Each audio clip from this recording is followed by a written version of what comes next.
Current తీసేసిండ్రా అనుకున్నా, ఇంకా current ఇంకా తీయలేదా అని అనుకుంటున్నా. నేను మాట్లాడితే కరెంటు తీస్తారు, ఆడ అసెంబ్లీలో మా మైక్ కట్ చేస్తారు, ఈడ మాట్లాడితే కరెంటు తీస్తారు. ఇది మాకు అలవాటు అయిపోయింది.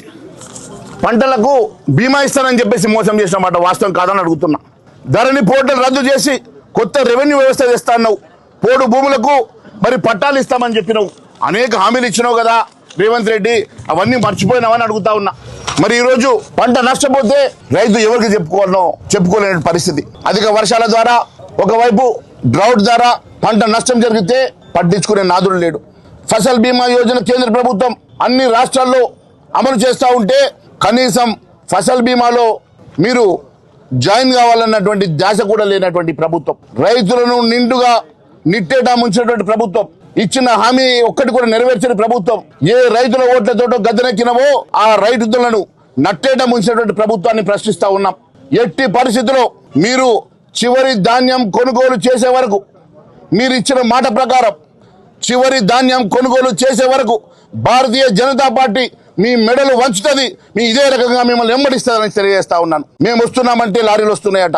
నిన్న మేము అక్కడికి పరిగి వెళ్తే 30 లారీలు వచ్చినాయి. నిన్న గజ్వేల్ వెళ్తే కలెక్టర్ గారు నిలబడి దాదాపు 40 లారీలను కళ్ళ ముందర మరి లోడ్ చేయిస్తా ఉన్నారు. మరి మేము వస్తే లారీలు వస్తాయంటే, మేము వస్తే మీ ప్రభుత్వం కదులుతుందంటే, మేము వస్తే మీరు సంచులు ఇస్తారంటే, ప్రతి గ్రామం ప్రతి కళ్ళం తిరగడానికి భారతీయ జనతా పార్టీ శాసనసభ్యులం పార్లమెంట్ సభ్యులం సిద్ధంగా ఉన్నామని తెలియజేస్తా ఉన్నాను.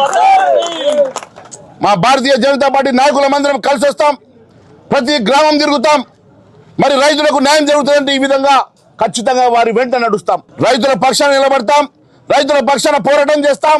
వారికి న్యాయం జరిగే వరకు రైతుల వెంట భారతీయ జనతా పార్టీ నిలబడుతుందని తెలియజేసుకుంటూ ధన్యవాదాలు తెలియజేస్తూ భారత్ మాతాకి జై జవాన్. ఈ 6 గ్యారంటీలు ఏమైంది? 6 గ్యారంటీలకు చట్టబద్ధత ఏమైంది? చివరకు 420 హామీల సంగతి ఏమైందని అడుగుతా ఉన్నా. రైతు డిక్లరేషన్ ఇప్పుడే మీరు ప్రింట్ చేసినటువంటి రైతు డిక్లరేషన్ చూపిస్తా ఉన్నాను. నేను గుర్తు చేస్తా ఉన్నాను, రైతు డిక్లరేషన్ లో నువ్వు చెప్పిన రుణమాఫీ అందరికీ రాలేదు. ప్రతి ఎకరానికి సంవత్సరానికి 15,000 రూపాయలు ఇస్తా అన్నావు. రైతు బంధు వచ్చిందా? మరి నీ ఏ గ్రామంకి వెళ్ళి తీసుకెళ్తా ఆ గ్రామంలో మరి రైతు బంధు నేను చేసినా అని చెప్పే ధైర్యం నీకున్నదా ముఖ్యమంత్రి గారు అని అడుగుతా ఉన్నా. కౌలు రైతులకు ఆర్థిక సాయం చేస్తాను, ఇప్పటి వరకు కౌలు రైతుల గురించి పట్టించుకున్నామని అడుగుతా ఉన్నా. అంతేకాదు వ్యవసాయ కూలీలకు 12,000 రూపాయలు ప్రతి సంవత్సరం ఇస్తాను. మరి వ్యవసాయ కూలీలకు 12,000 సంగతి మరి గుర్తున్నదని అడుగుతా ఉన్నా. అన్ని పంటలకు ఎంఎస్పీ ఇస్తారు, 10 పంటలు ఎంత కూడా ఇస్తావో కూడా చెప్పినావు. ఎంఎస్పీ పక్కన పెట్టండి, కనీసం కొనుగోలు కూడా చేయలేని పరిస్థితుల్లో ఈ రాష్ట్ర ప్రభుత్వం వైఫల్యం చెందిన మాట వాస్తవం కాదని అడుగుతా ఉన్నా.